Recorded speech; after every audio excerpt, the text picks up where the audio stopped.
আলহামদুলিল্লাহ আজকে সকাল সকাল ছাদ বাগান থেকে এই ফসলগুলো উঠাইছি। এখানে ছিল কতগুলো ওল আর ছিল মাটির আলু একটা। তো কে কী বলেন জানি না, এটাকে আমরা ওল বলি আর এটাকে মাটির আলুই বলি। এগুলা সব কিছু আজকে আমি ছাদ বাগান থেকে পেয়েছি। আলহামদুলিল্লাহ, সবাই জানেন আমার ছাদ বাগানে কিছু টুকটাক গাছ আমি করি। তো এই যে এখানে একটা ক্যারেটের মধ্যে কতগুলো ওল গাছ ছিল আর একটা আলু গাছ ছিল। এগুলো আম্মু বাড়ি থেকে যখন ওল নিয়ে আসতো সেগুলো খাওয়ার পরে যে মুখিগুলো ছিল এগুলো এখানে লাগাই দিতাম। এই ভিডিওটা আমি 2 মাস আগে করে রাখছিলাম। একদম তরতাজা ছিল তখন ওল গাছগুলো, আলু গাছগুলো অনেক বেয়েছিল, এজন্য আমি ভিডিও করে রাখছিলাম। আর আজকে গিয়ে দেখি একদম শুকায় গেছে সব। তার মানেই নাকি ওল উঠানোর সময় হয়ে গেছে।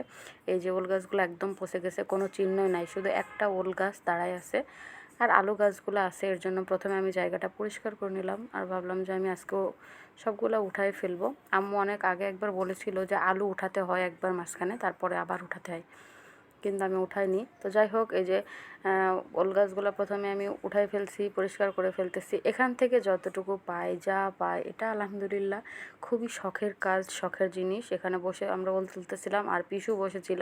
ওকে একবার পিসু বলে ডাকছি, যেই দেখছে ক্যামেরা ঘুরাইছি আর দৌড় দিছে অন্যদিকে। তো যাই হোক, আমি প্রথমেই মাটি খোঁড়া শুরু করে দিলাম।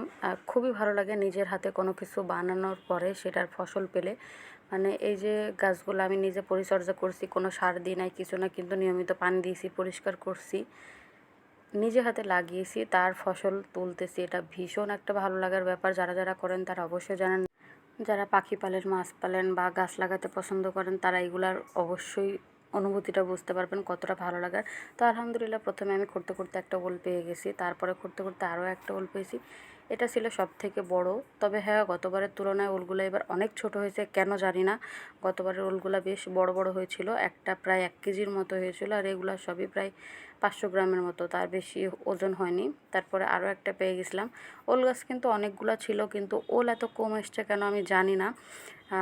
তারপরে ওলগুলো ওঠানো শেষ, তখন আমি আলু গাছটা প্রথমে কেটে নিলাম, যে কেটে নিয়ে তারপর আলুটা তুলবো। দেখেন কত গাছ হয়েছে আলু, মানে কত পাতা গাছ, জানি না আলু কতটুকু আছে, কিন্তু পাতা হয়েছে অনেক।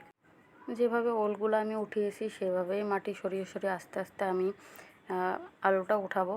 তবে অবশ্যই আলতোভাবে উঠিয়েছি। এই যে দেখছেন, আমি আগেই বললাম না, আম্মু একবার উঠাতে বলেছিল, তখন আমি উঠাই নাই।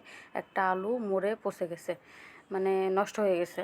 তারপরে আস্তে আস্তে উঠাচ্ছি, কারণ এমনিতে আমার খুব অল্প হয়েছে, যেটাই হয়েছে সেটা যদি আবার বটি দিয়ে কেটে যায় তাহলে খুবই খারাপ লাগবে।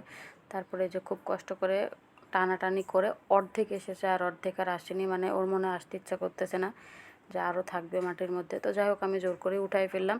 তো এটাও আমি ওরকম খুব কষ্ট করেই, একদম মাটির ভিতরে ছিল, মাটিটা শক্ত ছিল।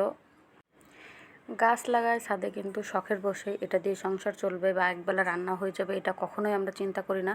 যারাই গাছ লাগায় না কেন, সবাই আমরা জানি এটা যতটুকু পাই সেটা আলহামদুলিল্লাহ, কিন্তু কোনো কিছু পাওয়ার থেকে একটা গাছ হবে তরতাজা, এটাই আমরা চাই। তারপর দেখেন এই যে নিচের অংশটাও উঠে এসছে, বেশ সুন্দর হয়েছে, বেশ লম্বা হয়েছে। তো এই হলো আমার আজকের সব কিছু, মানে ছাদ বাগান থেকে ছাদের ফসল। এগুলো আমি ছাদেই ধুয়ে নিচ্ছি, যে ধুয়ে একবার পরিষ্কার করে নিচে নিয়ে আসবো। খুবই ভালো লাগে, খুবই ভালো লাগে নিজের হাতের বানানো জিনিস, নিজের হাতে তৈরি করা, যত্ন করা।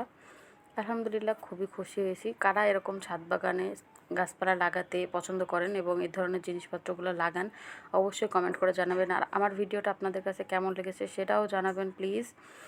আর ওল খেতে কে কে পছন্দ করেন আর মাটির আলু খেতে কে কে পছন্দ করেন, অবশ্যই অবশ্যই কমেন্ট করে জানাবেন।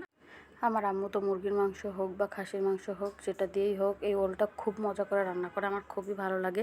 আবার এটা ভর্তা করেও খাই আমরা। তো আপনারা কারা কারা এভাবে ভর্তা করে বা রান্না করে খেতে পছন্দ করেন, অবশ্যই কমেন্ট করে জানাবেন। আর আমার এই ছোট্ট পেজটা যদি ফলো করা না থাকে তাহলে প্লিজ পেজটা ফলো আর লাইক করে দিবেন। সবার জন্য অনেক অনেক ভালোবাসা। সবাই সুস্থ থাকবেন, ভালো থাকবেন। আল্লাহ হাফেজ।